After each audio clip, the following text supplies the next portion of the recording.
Welcome back to our channel, ladies and gentlemen. As always, I want to say thank you for taking your time to support our channel. In case you're watching for the first time, please hit the subscribe button and don't forget to turn on the notification bell. And if you like our videos, kindly share them and give them a thumbs up. It will be discussed in the next 1 week. And the topic, subject and object of discussion will be surrounding the expulsion of the ODM rebels. Already it has really attracted several differences, different school of thoughts. Some of Azimio supporters, very loyal and staunch Azimio supporters, concur with the decision by the ODM National Executive Council that decided to expel Suba North Member of Parliament Karoli Omondi, Bondo's Gideon Ochanda, Games, Elisha, and of course Jalas is the one that tops that list.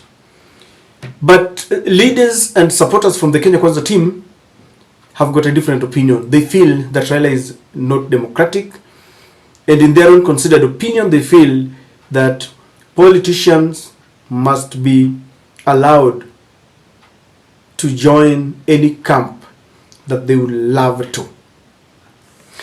The rebels themselves reacted differently, and I remember Senator Ojenda was saying that he won't be cowed and he will continue working with William Ruto. But there is a reaction that caught my attention. And in this video, I'm going to give you a video of the late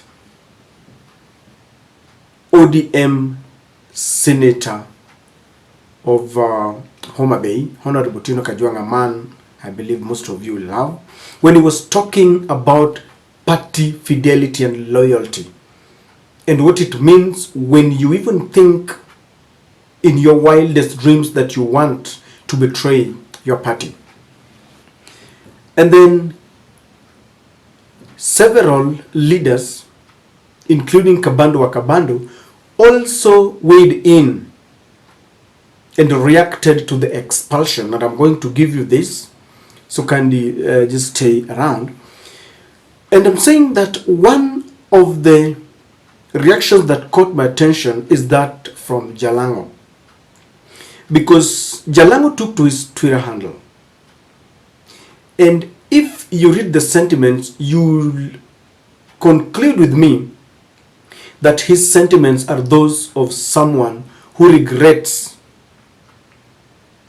ditching ODM, and in fact he feels that he has done so much to the ODM that he didn't warrant, his actions did not warrant the intensity and the amount of punishment that he was given. Very quickly, let us go to what Jalango wrote on his Twitter handle. If you look at that Twitter handle, Jalango decided intentionally to retrieve a picture of an incident where when they were at the Supreme Court and they were carrying loads of boxes that had evidences to be used at the Supreme Court during the Raila Ruto presidential case. And for him to choose that very particular photo, he is informing the Azimio that indeed I was part and parcel of this process, of this party, of this coalition when things were wrong. And Jalango says that no trial is too heavy to lift. No temptation has overtaken you that is not common to man. God is faithful, and he will not let you be tempted beyond your ability. But with the temptation, he will also provide the way of escape, that you may be able to enjoy it. And he's quoting from the book of Corinthians 10:13. I'm a Christian and I don't want to argue with the Bible. So Jalango feels that he's done so much to the party and that what he's going through is unwarranted and it is just a passing cloud. He feels this is just a temptation and he knows that by the grace of God he will overcome. Now, who am I to argue with his conviction that he will overcome? Overcome he will. How he will do it is what matters. But then many believe that Jalango was carried away. He is a first timer in his debut in the city. You know, politics in the city is very, very slippery, not very easy. And I know he struggled here and there, but the same God he's talking about gave him the victory.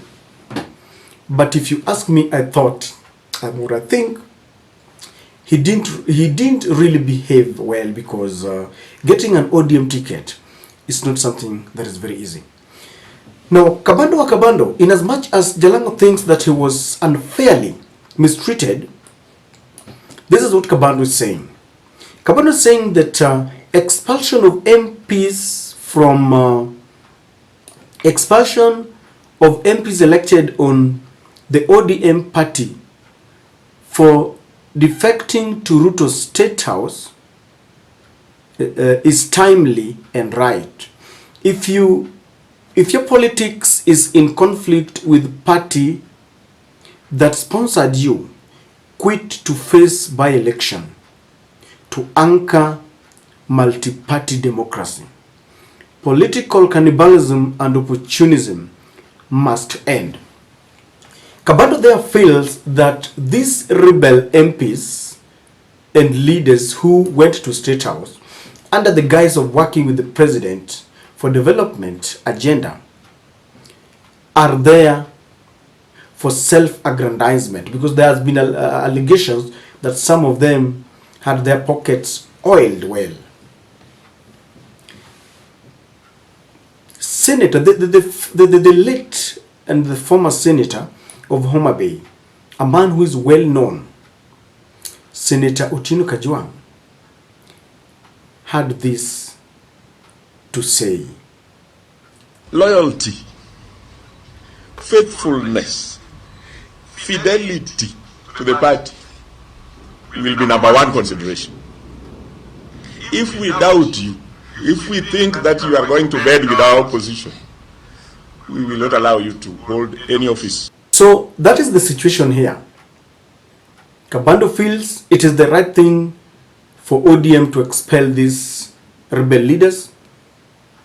The former leader there made it very clear that if they doubt you, that you will go to bed with their political opponents and nemesis, then you have no chance. Now, ladies and gentlemen, let us be very clear here. When people like Isaac Ruto tried to wrestle power from William Ruto in Rift Valley, people like Gideon Moi and all the other young leaders who wanted to champion their cause and become alternative leaders, they were thwarted by the wayside. And people like Isaac Ruto had to come and apologize and join William Ruto, because if you cannot beat them, then you must join them. Why then is it becoming a crime when Raila wants to put his house in order? Because most of the Kenya Kwanza leaders, I saw Malala condemning the expulsion of the leaders, and he was like, Raila is non-democratic. Yet, even in the UDA, if you don't toe party lines, then you are a rebel. I remember Wamushomba, who faced William Ruto and told him off that her constituents did not support the finance bill. There was a barrage of onslaught, and they said that she was, and in fact even now she is considered a rebel. Fidelity to the party is something that is non-negotiable. Above all, our democracy can only build when we respect party structures, because if we allow the president to buy all the leaders under the guise of development, then we are going back to the Kanu era. This is how people start degenerating to a one-party state. And it behoves one to ask our leaders, are they serious? Because it takes the effort of our leaders to maintain hard-fought democracy, because the democratic space took some people's blood. Others were detained. Others were maimed for us to get where we are. And we cannot get these young politicians who are supposed to stand firm indirectly mutilating our constitution, because that is what they are doing. And so, ladies and gentlemen, in as much as I sympathize with the sentiments of Jalango, he feels he did quite a lot to the party. It doesn't matter what he did or what they did. All that matters is, what are you doing now? This is like a marriage. If you find out that your husband or your lady or your wife is cheating, the defense can never be that I used to love you, and therefore when you catch me red-handed, then you should now use that, or I should use that as a defense. The best that can happen is that one of you, the victim that is caught, must calm down and apologize with a lot of remorsefulness, that I realize I made a mistake, and so I'm only begging on my knees for forgiveness. That is the only way to be forgiven. But if they cannot apologize and they feel that they have got the guts and they have the people, because let me tell you, democracy is about the people. If they can elect you, then just go and seek a fresh mandate. That is it. There are no two ways about it. Karelo Mundi just the other day said that ODM nomination ticket, sio lazima. And so, in as much as I sympathize with Jalango, because the sentiments are really very touching, one must decide his political course and his fate, because all of us have got our fates in our hands. You only decide what you want to do with your fate. And when the consequences come, you cannot turn around and blame anyone. And so, ladies and gentlemen, we only wait and see how things are going to transpire, because most of them I know are going to appeal, and they might just win because William Ruto controls everything.